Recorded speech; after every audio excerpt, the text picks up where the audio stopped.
Bonsoir tout le monde.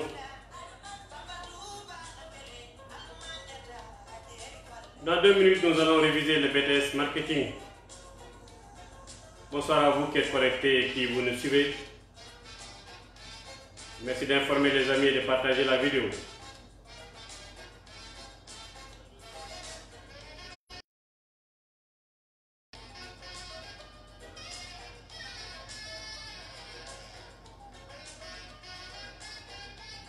Est-ce que vous me recevez correctement? Est-ce que vous me voyez?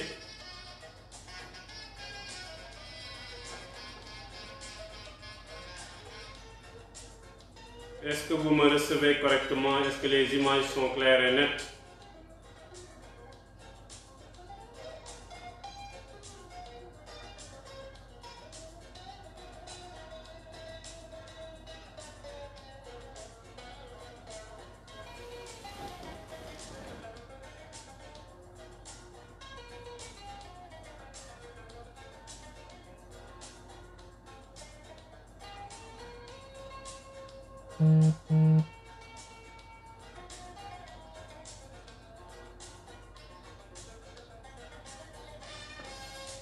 Est-ce que les images sont nettes, les amis?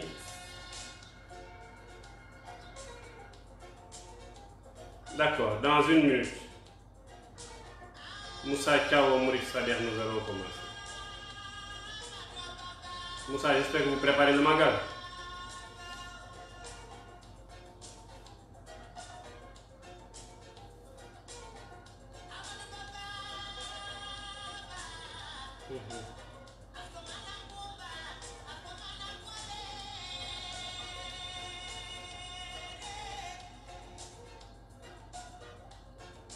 Bonsoir à vous, Moussa. On attend 1 minute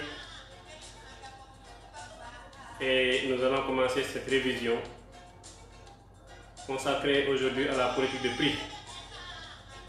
Si vous avez des questions, n'hésitez pas, elles sont les bienvenues. Nous allons essayer d'apporter des réponses.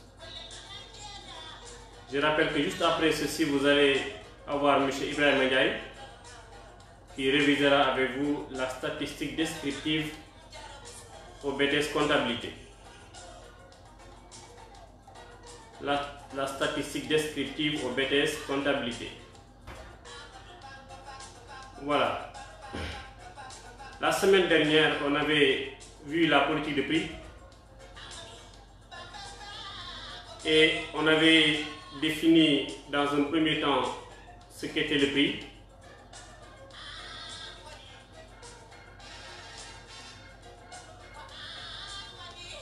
La politique de produit, je me trompe.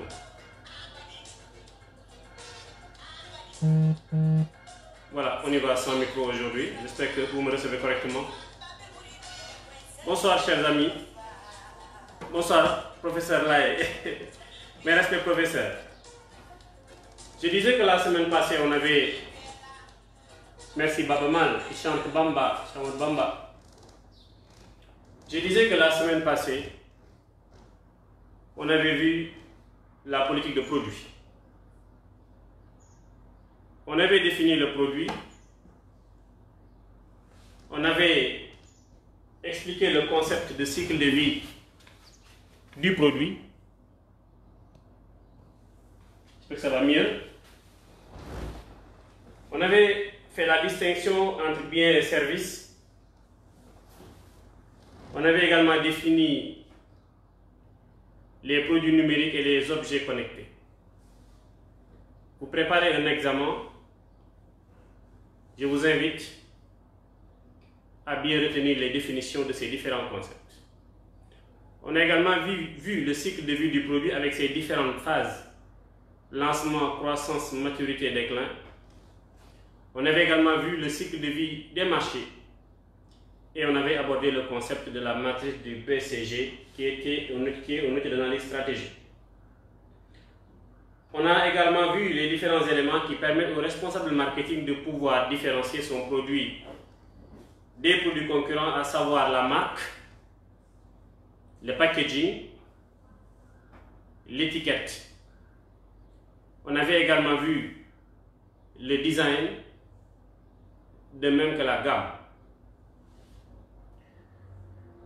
Pour ce qui est du packaging, vous devez connaître sa définition d'abord et ses fonctions.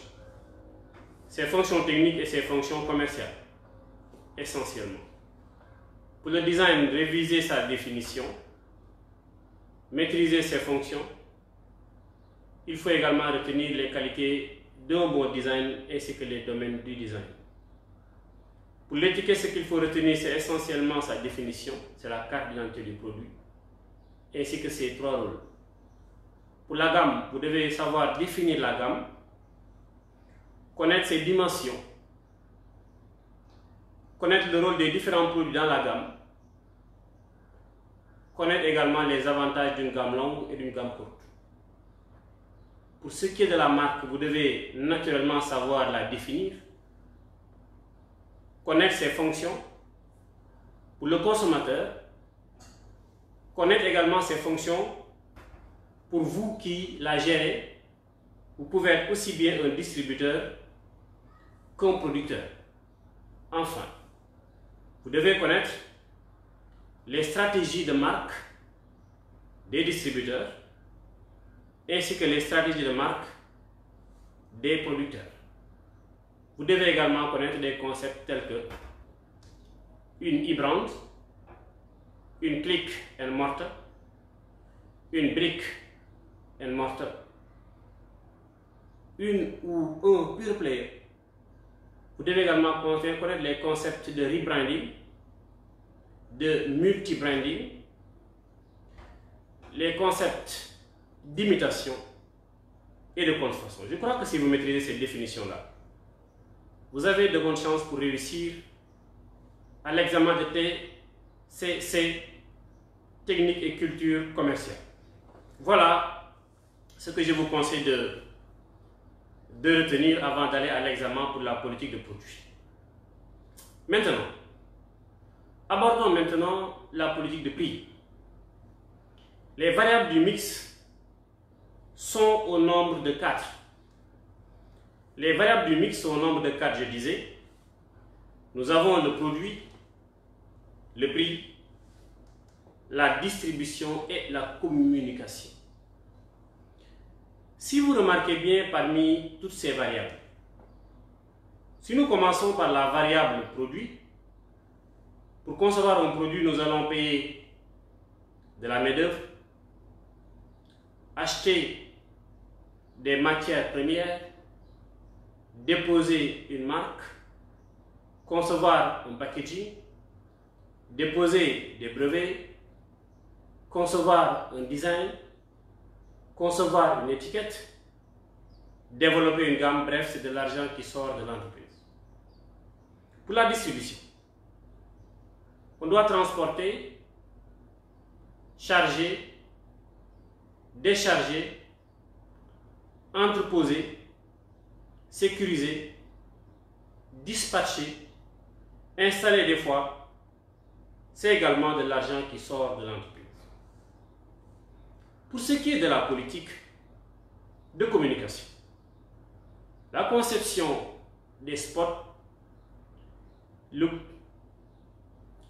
montant qu'on paye aux comédiens, aux réalisateurs, aux caméramans, l'espace qu'on achète dans les supports, soit des supports télé, des supports radio ou des supports internet, c'est de l'argent également qui sort de l'entreprise. Les trois variables, produit, distribution et communication, donc, font sortir de l'argent de l'entreprise. La seule variable du marketing mix qui fait entrer de l'argent dans l'entreprise, c'est la variable prix. Le live d'aujourd'hui sera consacré à la politique de prix. Permettez-moi d'avoir mon écran sous mes yeux pour pouvoir répondre à vos questions. Si vous en avez, n'hésitez pas. Je disais que le live d'aujourd'hui est réservé à la variable prix. Nous allons dans ce live, qui ne sera pas long, pour vous faciliter la révision, définir le prix, voir ce qui le distingue des autres variables, à part ce que nous avons dit, le fait qu'il fasse entrer de l'argent dans l'entreprise. Nous allons voir la démarche à utiliser pour fixer le prix d'un produit. Après cela, nous verrons les contraintes internes et les contraintes externes à la fixation du prix. Nous allons enfin voir les différentes stratégies possibles en matière de prix. Est-ce que vous avez des questions, les amis? S'il n'y a pas de questions, je crois que nous pouvons commencer par définir le prix. Certains disent que le prix, c'est la quantité c'est l'expression monétaire de la valeur marchande d'un produit. Expression monétaire de la valeur marchande d'un produit. Personnellement, je trouve que c'est une définition qui est compliquée.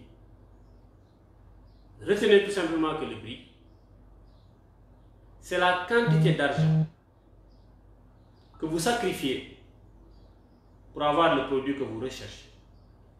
C'est cela. Le prix, c'est la quantité d'argent que je sacrifie pour pouvoir obtenir le produit que je recherche. C'est bon? Le prix est une variable marketing très particulière.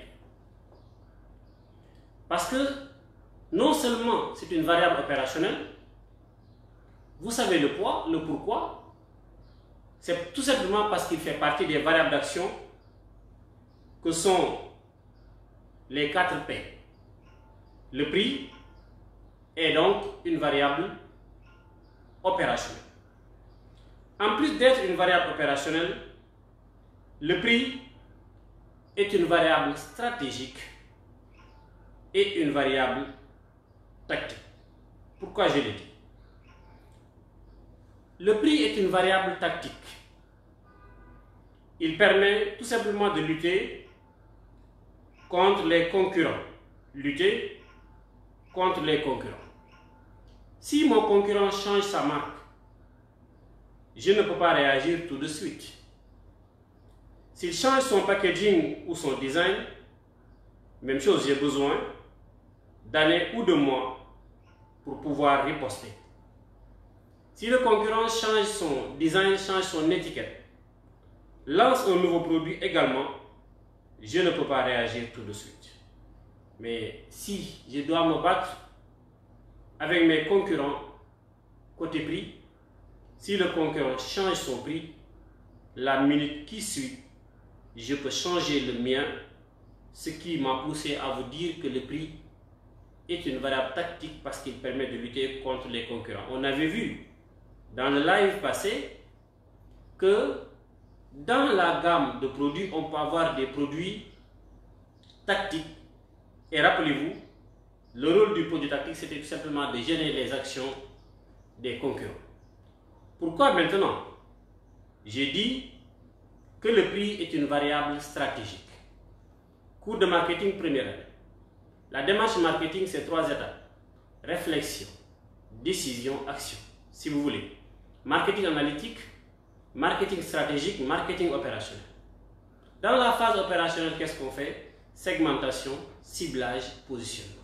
Le prix permet de positionner l'offre sur le marché. Pourquoi? Parce qu'à chaque niveau de prix correspond dans l'esprit du consommateur un niveau de qualité. Ce qui me fait dire que le prix permet alors de positionner le produit dans l'esprit du consommateur, étant donné que le positionnement fait partie des étapes de la démarche stratégique. Nous pouvons en conclure que le prix est une variable stratégique. Conclusion. Le prix est une variable opérationnelle, il est une variable stratégique, il est également une variable opérationnelle. Ça, c'est une particularité, c'est l'une des particularités du prix. Passons maintenant aux différentes étapes à suivre pour fixer un prix. Pour fixer le prix d'un produit, vous allez suivre une démarche en plusieurs étapes. Je vais les citer d'abord, ensuite essayer de les détailler pour vous. Pour fixer le prix d'un produit, la première chose à faire, c'est de définir l'objectif assigné au prix. Si vous connaissez l'objectif que vous assignez à votre prix, si vous connaissez, je dis, l'objectif assigné à votre prix, l'étape suivante, c'est de sortir de votre entreprise pour aller étudier ceux qui vont payer le prix, à savoir les consommateurs. Vous devez étudier les consommateurs. Si vous terminez d'étudier le consommateur, vous revenez ensuite en interne. Vous revenez en interne pour apprécier vos coûts. Si vous connaissez maintenant l'intégralité de vos coûts, vous devez à nouveau sortir de l'entreprise pour étudier la concurrence.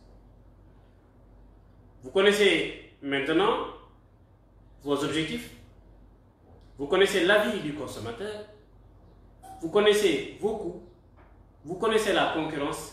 L'étape suivante, c'est de définir, c'est de choisir votre stratégie en matière de prix. Vous connaissez votre stratégie en matière de prix, vous définissez votre méthode de tarification. Enfin, la septième et dernière étape, c'est de calculer ou de fixer votre prix hors taxe et votre prix TTC. Votre prix hors taxe et votre prix toute taxe comprise. Qu'est-ce que le prix toute taxe comprise? Le prix toute taxe comprise, c'est le prix de vente TTC.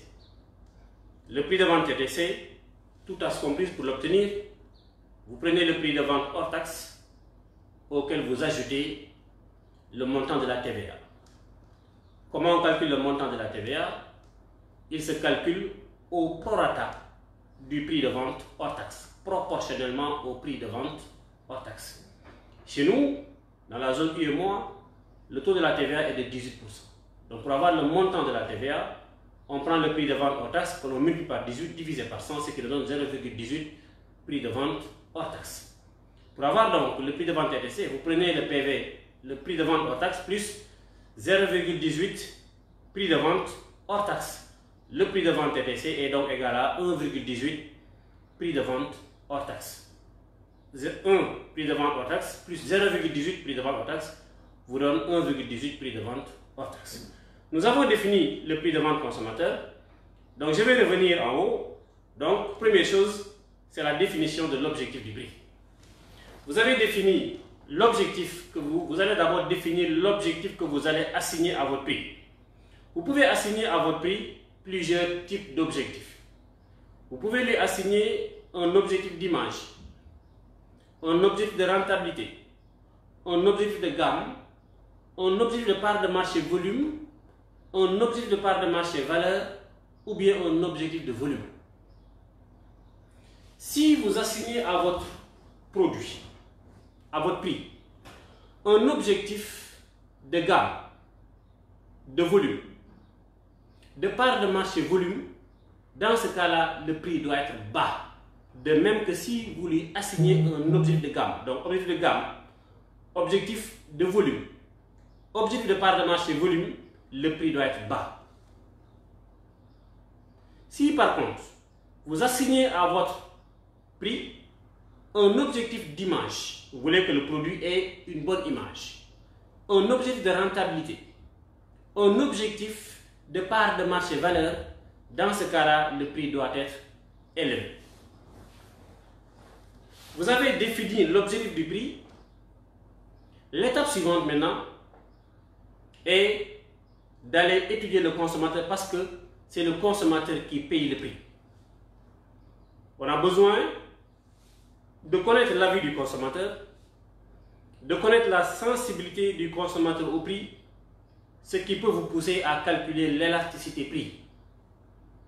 L'élasticité mesure toutes choses étant égales par ailleurs la variation des quantités demandées suite à une modification du prix.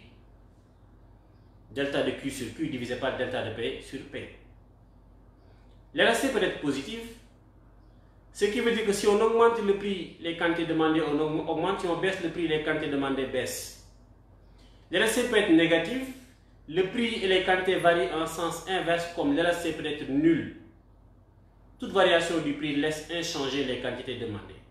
J'avais déjà fait un live sur le marché, je crois, je vous recommande d'aller le revoir pour avoir plus de détails sur l'élasticité prix. On a interrogé les consommateurs, nous connaissons leur avis sur le prix, nous savons s'ils connaissent ou pas les prix, nous connaissons également leur sensibilité au prix. Nous pouvons maintenant revenir en interne pour étudier nos coûts. Nous allons étudier nos coûts variables, nos coûts fixes, nos coûts directs, nos coûts indirects, nos coûts marginaux et nos coûts moyens. Allez revoir votre cours de comptabilité. Vous connaissez parfaitement vos coûts et vous connaissez également le coût de revient total de votre produit. Ce n'est pas suffisant. Vous n'êtes pas le seul acteur du marché. Pour éviter la myopie marketing, il est recommandé de ressortir à nouveau de l'entreprise pour aller voir ce qui se fait au niveau des concurrents en matière de pricing. Pour connaître les prix des concurrents aujourd'hui, Internet nous facilite la tâche. Nous avons des sites sur lesquels on peut connaître les prix pratiqués par les producteurs ainsi que les prix pratiqués par les distributeurs. On peut également faire le déplacement dans les points de vente pour faire un relevé des prix afin de connaître les prix des offres concurrentes sur le marché. Nous connaissons nos objectifs, nous connaissons l'avis du consommateur, nous connaissons nos coûts, nous connaissons les prix pratiqués par les concurrents. Nous pouvons maintenant déterminer, nous pouvons choisir notre stratégie en matière de prix. Dans ce live, je m'en arrêterai à 3 stratégies en matière de prix. Nous pouvons fixer un prix qui est supérieur à celui des concurrents. Nous pouvons fixer un prix qui est égal à celui des concurrents. Nous pouvons fixer enfin un prix qui est inférieur au prix pratiqué par les concurrents. Ce qu'on appelle respectivement écrémage, alignement et pénétration que nous allons développer tout à l'heure. Tous les consommateurs ne payent pas forcément le même prix. Le même prix n'est pas forcément pratiqué selon les mêmes, dans différents canaux de distribution. Vous pouvez également varier les prix en fonction des quantités achetées, en fonction des types de clientèle, mais également en fonction des zones géographiques. L'étape suivante, c'est définir la modulation de son prix. Enfin, vous fixerez votre prix définitif et votre prix TTC. J'ai une question. Quelqu'un me demande c'est quoi le prix magique. Certains utilisent le terme prix magique, d'autres utilisent le concept de prix psychologique. Je dois vendre le produit à 1000 francs, je le vends à 990. Cette méthode de fixation du prix est appelée par certains les prix magiques, par d'autres le prix psychologique. Moi, je fais partie de ceux qui l'appellent le prix magique. C'est quoi le prix magique? C'est tout simplement un ajustement marginal du prix afin de le rendre plus attractif dans l'esprit du client. Vouloir rendre le prix plus attractif dans l'esprit du client. Au lieu de vendre le produit à 10 000, je le vends à 9 990. C'est cette pratique-là qu'on appelle le prix magique. J'en profite pour vous définir ce qu'on appelle le prix tarif. Le prix tarif, des fois, on a affaire avec des distributeurs. Le prix de base auquel un producteur propose un produit à des intermédiaires de la distribution, c'est ce prix-là qu'on appelle le prix tarif. Il faut tout simplement savoir que le prix tarif fait souvent l'objet de diverses modulations, comme je vous l'ai dit tout à l'heure, en fonction du volume de commande, mais également en fonction de celui qui achète le produit. Je crois que c'est la question que j'avais. Mais je vais en profiter également pour définir le prix de référence. Le prix de référence, qu'on appelle également le prix d'ancrage. C'est un prix qui est mémorisé ou tout simplement imaginé. Un prix mémorisé ou imaginé par le client et qui lui sert tout simplement de point de référence lors de l'achat.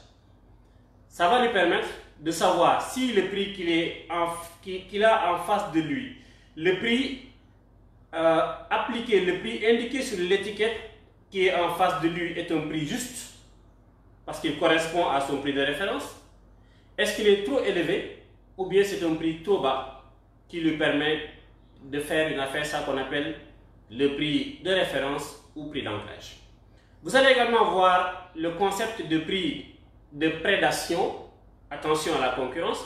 Le prix de prédation, c'est un prix qui est anormalement bas, dont l'objectif est tout simplement d'éliminer les concurrents. Un prix anormalement bas, dont l'objectif est d'éliminer les concurrents. C'est ça qu'on appelle un prix de prédation ou bien un prix, c'est ça qu'on appelle un prix de prédation. Je vous conseille de revoir le cours de M. Malik Samb sur les pratiques anticoncurrentielles.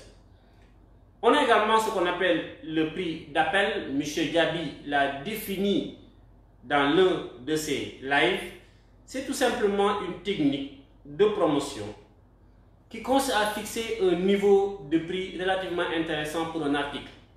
Qu'est-ce qui est recherché? S'il s'agit d'un point de vente, on cherche à accroître le trafic du point de vente. On cherche également à attirer les consommateurs vers les autres produits qui sont des fois plus rentable, ce qui permet d'accroître et le chiffre d'affaires et la rentabilité du produit.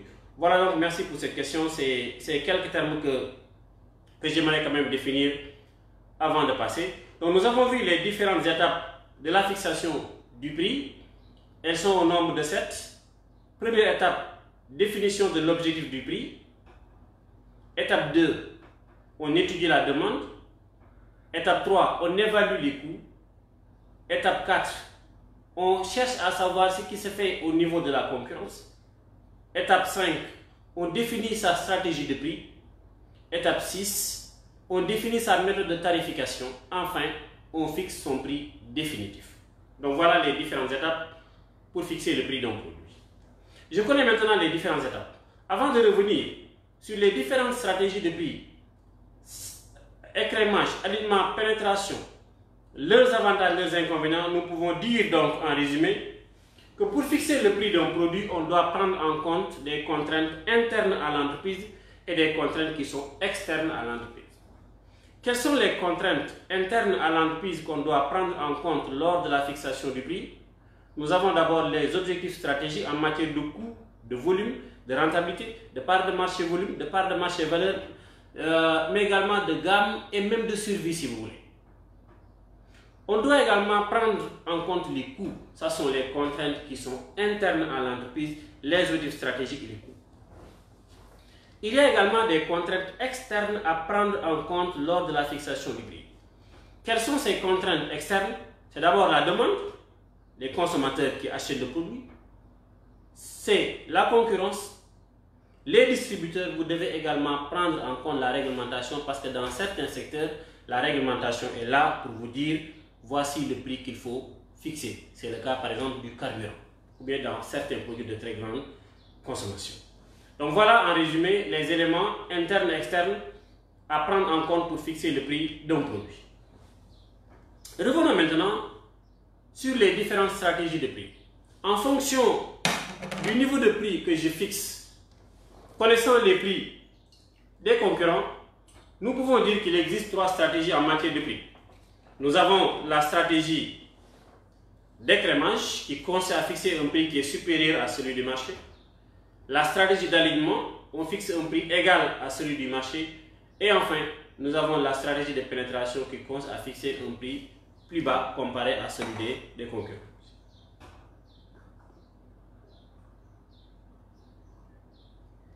Excusez-moi, des fois la gorge a besoin d'un peu d'eau.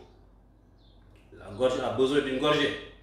Je disais que pour fixer le prix, nous avons 3 stratégies en matière de prix. Commençons d'abord par la stratégie de pénétration. Je viens sur un marché, tous mes concurrents sont à 1000 francs. Moi, je décide de vendre à 900. C'est cette stratégie-là qu'on appelle la stratégie de pénétration du marché. Si les consommateurs n'ont aucune idée de la qualité que je fais, ils peuvent se dire que la qualité que je propose est médiocre. Mais s'ils me comparent à mes concurrents et sont conscients que j'offre une qualité meilleure ou égale à celui des concurrents, forcément je vais commencer à voir mes ventes augmenter. Qu'est-ce qui va se passer au niveau des concurrents? Ils vont voir que leur chiffre d'affaires baisse. Eux aussi à leur tour peuvent riposter en venant s'aligner chez moi ou bien en fixant un prix plus bas que le mien. Moi aussi à mon tour, je peux baisser à nouveau mon prix. C'est ça qu'on appelle la guerre des prix. Donc, la stratégie d'alignement, lorsque je l'applique, j'ai un risque d'image. Je peux également déclencher une guerre des prix. L'alignement. Nous fixons un prix égal à celui des concurrents. Si le consommateur compare les étiquettes et se rend compte que toutes les étiquettes ont le même prix, il ne va plus comparer les prix, la concurrence se déplace ailleurs. Il va comparer la qualité des produits, la distribution ou la communication. Enfin, l'écrémage, je fixe un prix supérieur à celui du concurrent. Qu'est-ce qui peut le justifier? Si j'ai une qualité supérieure à celle proposée par les concurrents, je peux oser utiliser cette stratégie, sinon c'est risqué. Je peux également utiliser la stratégie d'écrémage lorsque le produit que je propose sur le marché est un produit réellement novateur. Donc voilà les différentes stratégies possibles en matière de prix. Il y en a d'autres, mais je préfère m'en limiter là parce que c'est une révision du BTS, écrémage, alignement et pénétration. Venons maintenant sur le prix psychologique. Le prix psychologique, c'est tout simplement un niveau ou une tranche de prix jugée acceptable par un consommateur ou par la majorité des consommateurs. Pour déterminer le prix psychologique, on procède par enquête. Pourquoi on procède par enquête? Chacun d'entre nous, pour un produit donné, a un niveau de prix au-delà duquel il n'est pas prêt à acheter le produit et à un niveau de prix en deçà duquel il n'est pas prêt à acheter le produit non plus parce que doutant de sa qualité. La méthode du prix psychologique consiste donc à encadrer la zone qu'on appelle zone d'acceptabilité du prix qui est limitée en haut par le pourcentage total de consommateurs jugeant le prix élevé, le cumul croissant du prix si vous voulez, et en bas, il est délimité par le pourcentage cumulé des consommateurs jugeant la qualité du produit mauvaise.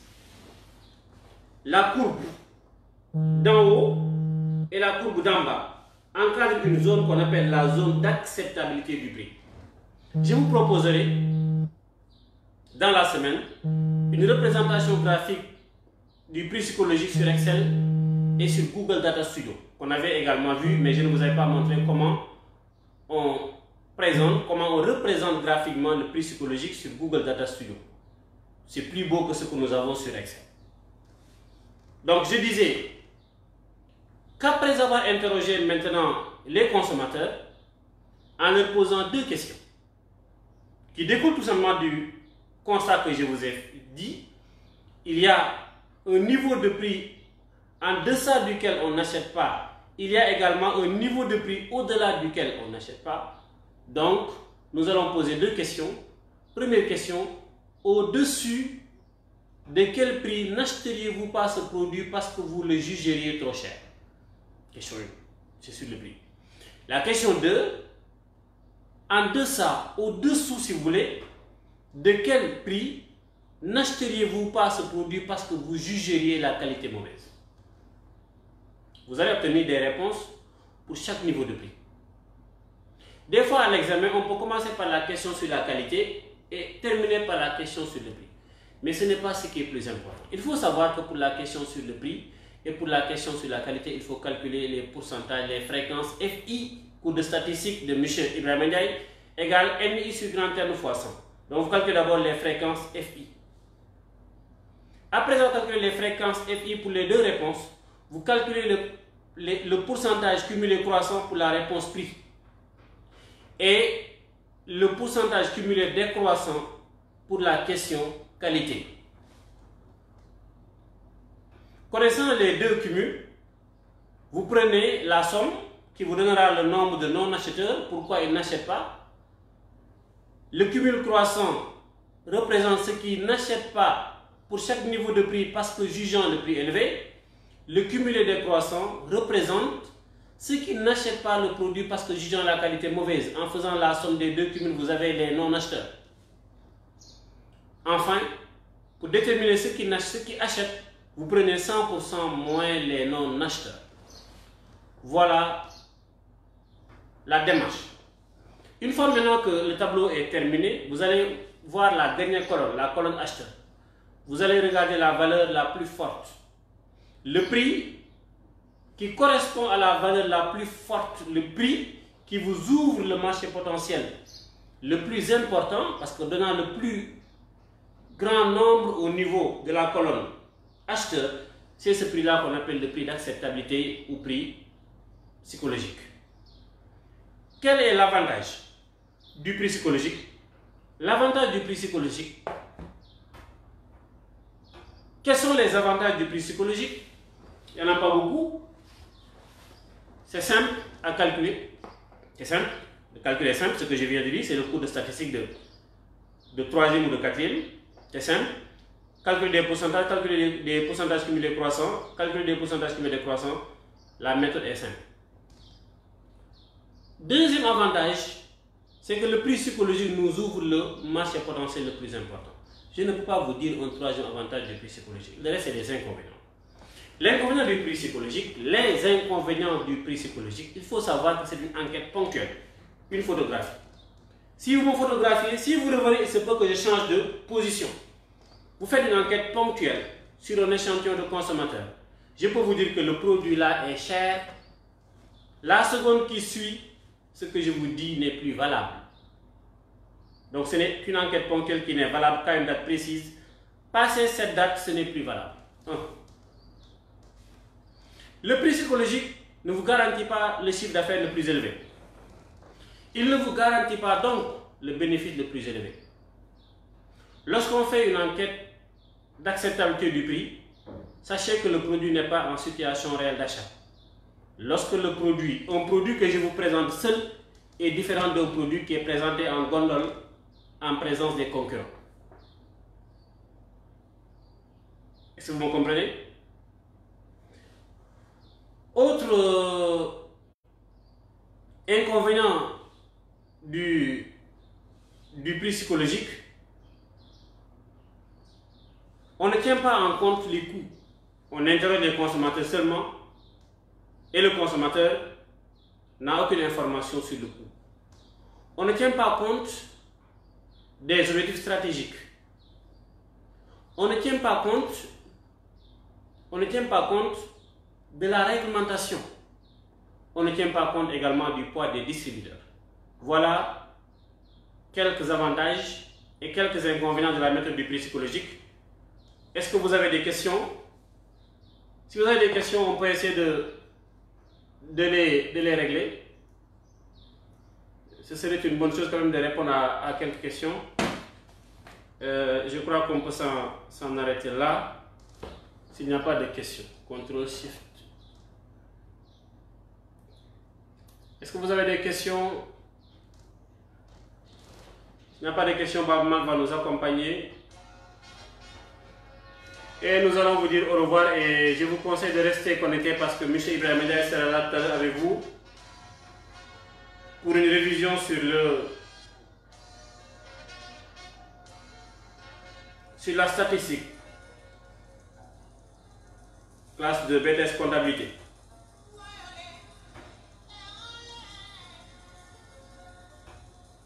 Est-ce que vous avez des questions? Bonjour Papka.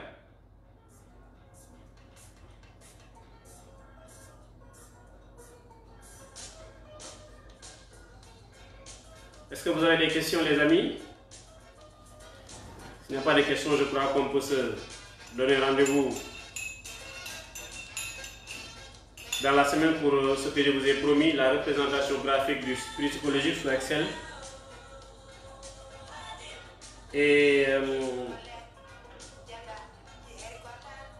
sous Google Data Studio.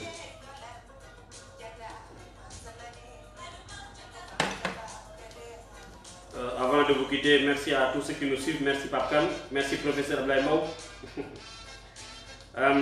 Massamba Diop, merci d'être là, merci Ibrahim Ndiaye, Ibrahim sera là tout à l'heure après moi, Gaye Massar, merci professeur, merci beaucoup, merci, c'était un niveau de BTS, hein. Moussa Thiaw, Mourid Sader, merci Moussa, merci à tous ceux qui nous suivent. Il y a des noms que je n'arrive pas à voir, mais sachez tout simplement que je suis très heureux de m'adresser à vous via ce canal qui est Marketing TV Monde. J'espère que M. Bao sera là la semaine prochaine pour peut-être quelques conseils pour le BTS, mais également pour un cours sur le marketing des achats ou bien sur le marketing B2B. Merci et excellente semaine à vous.